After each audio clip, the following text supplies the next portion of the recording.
Bom, gente, esse caminho por onde a corrente elétrica vai se movimentar é justamente o que a gente chama de resistor. Os resistores são o caminho por onde a corrente vai se movimentar. A medida do resistor mede a dificuldade com a qual a corrente se movimenta. A unidade de medida de corrente no sistema internacional é ohm. E como é que escreve isso? Onde que vai estar escrito isso? É daqui a pouquinho. Daqui a pouquinho já vai estar escrito aqui na nossa aula. Agora, como é que a gente pode interpretar para a nossa vida como que essa unidade de medida aparece? É só você pensar no seguinte. Lembra da época em que a gente podia sair na rua? Da época em que a gente podia andar livremente? Pois é. Antes da quarentena, se você quisesse ir ao bondinho do Pão de Açúcar, você tinha duas possibilidades. Para muitas pessoas, uma das possibilidades não é nem cogitada, que é a tal da trilha do bondinho do Pão de Açúcar. Porque para você pagar para ir no Pão de Açúcar é um dinheiro considerável, dependendo, né? Às vezes tem promoção do Carioquinha e tudo mais, peixe urbano, enfim. Mas normalmente é bem caro o ingresso para você ir no bondinho do Pão de Açúcar.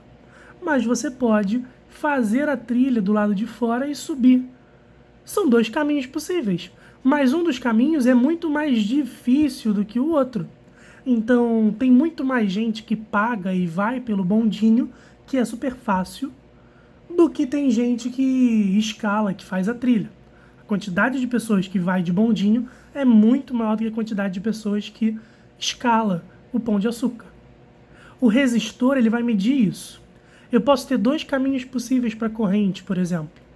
A grande maioria da carga, né, dos elétrons, a grande maioria deles acaba indo pelo caminho mais fácil.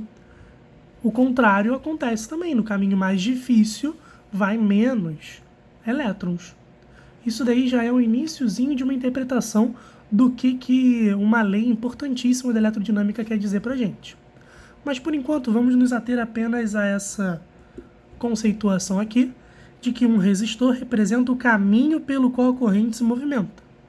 A medida do resistor mede a dificuldade com a qual a corrente se movimenta. Se é uma resistência baixa, é um caminho fácil, é pouco difícil. Se é uma resistência alta, aí é uma resistência alta. É uma dificuldade grande para poder passar a corrente por ali. E algo importante que a gente tem que prestar atenção aqui é que o resistor é responsável pelo efeito Joule, que converte energia elétrica em térmica. Cuidado, tá? Não significa que quanto maior a resistência, mais esquenta. Não significa que quanto menor a resistência, menos esquenta. É o contrário, porque a gente vai ver daqui a pouco. Mas agora o que eu quero que vocês guardem muito bem é que para ocorrer efeito Joule eu preciso de um resistor. O que é esse efeito Joule? É você esquentar alguma coisa através de eletricidade. Por exemplo, muitas casas têm o aquecimento de chuveiro a gás, mas também existe o tal do chuveiro elétrico. Chuveiro elétrico tem ali dentro um resistor com uma resistência variável, tanto que você gira para ter o modo verão, inverno ou desligado. Cada um desses modos vai fazer a água ficar mais ou menos quente. Então ali significa uma resistência grande, pequena ou nula, no caso de não ter aquecimento algum e o chuveiro estar desligado. Outro exemplo, ferro de passar roupa. Converte energia elétrica em energia térmica. Sim. Chapinha de cabelo, sanduicheira. Infelizmente, a fonte do seu computador. Pois é, já reparou que a fonte do seu computador fica quente pra caramba? Pois é, a fonte do seu notebook, algumas fontes de celular também acabam ficando bastante quentes. O seu próprio celular acaba ficando quente. É claro que esses últimos exemplos não é o intuito daquele aparelho esquentar, é apenas uma consequência inevitável. Tudo bem? Mas, se tem resistor, vai acontecer efeito Joule. Tendo visto tudo que a gente estudou aqui, corrente elétrica, diferença de potencial e resistores, a gente pode então conceituar as leis de Ohm. Gente, a primeira lei de Ohm, que era aquele cara que eu falei que leva o mesmo nome da unidade de medida de resistência no sistema internacional. Na verdade, a resistência leva o nome dele, porque foi ele que estudou. O Ohm desenvolveu duas leis extremamente importantes para a gente.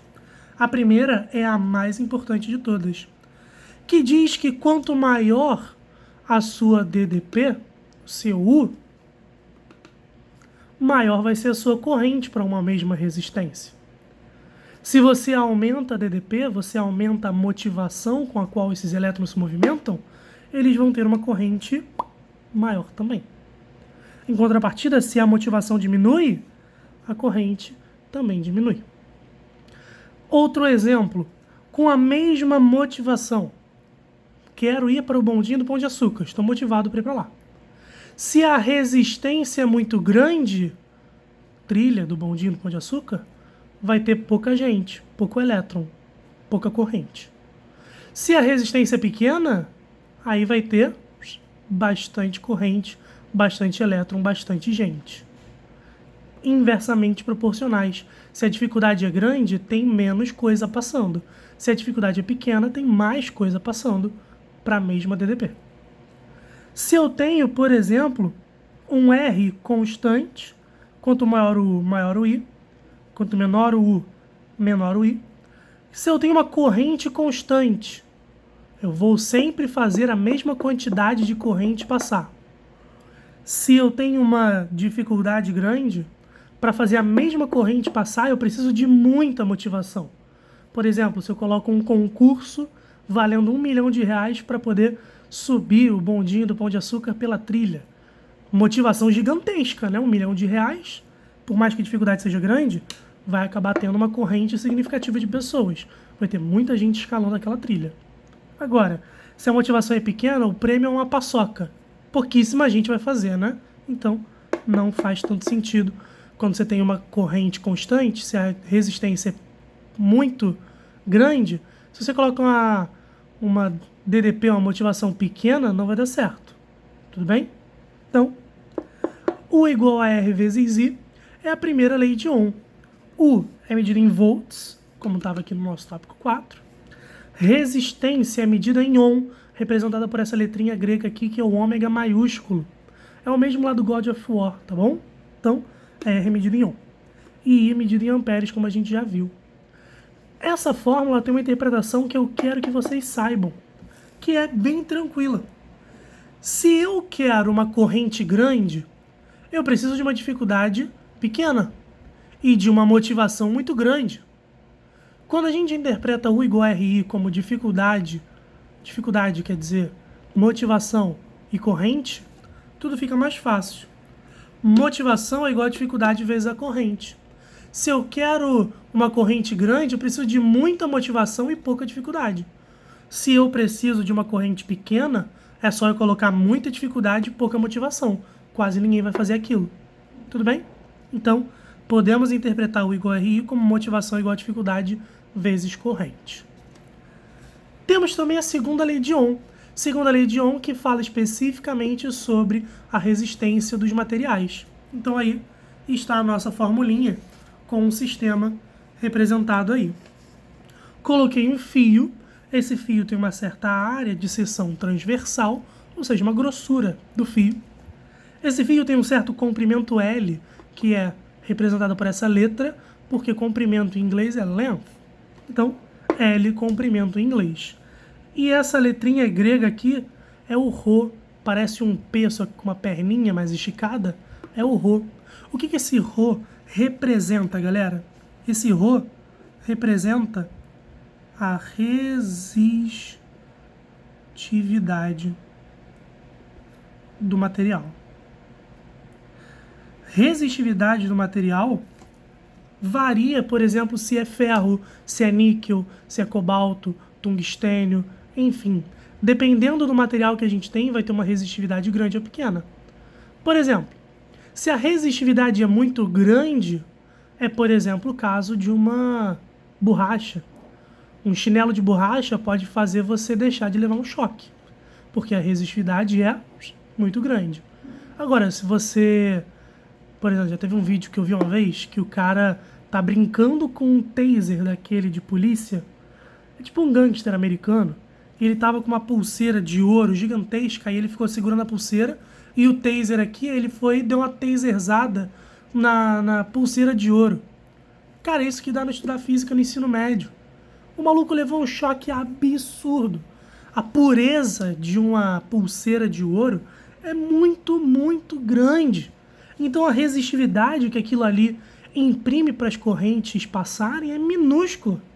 Ouro é um dos melhores condutores que a gente tem. Resistividade minúscula, fazendo a resistência ficar minúscula. E aí a corrente vai ficar muito grande.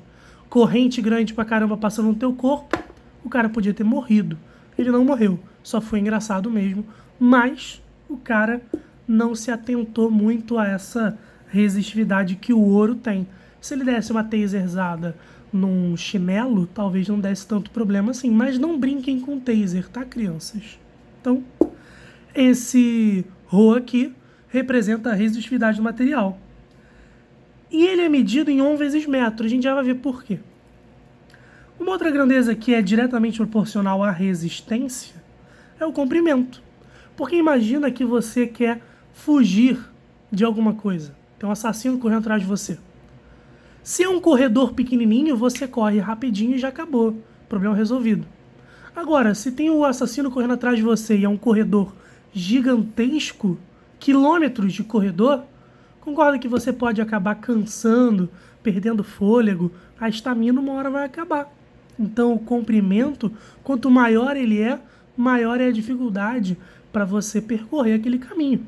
Correr uma maratona é muito difícil. 100 metros rasos qualquer um consegue.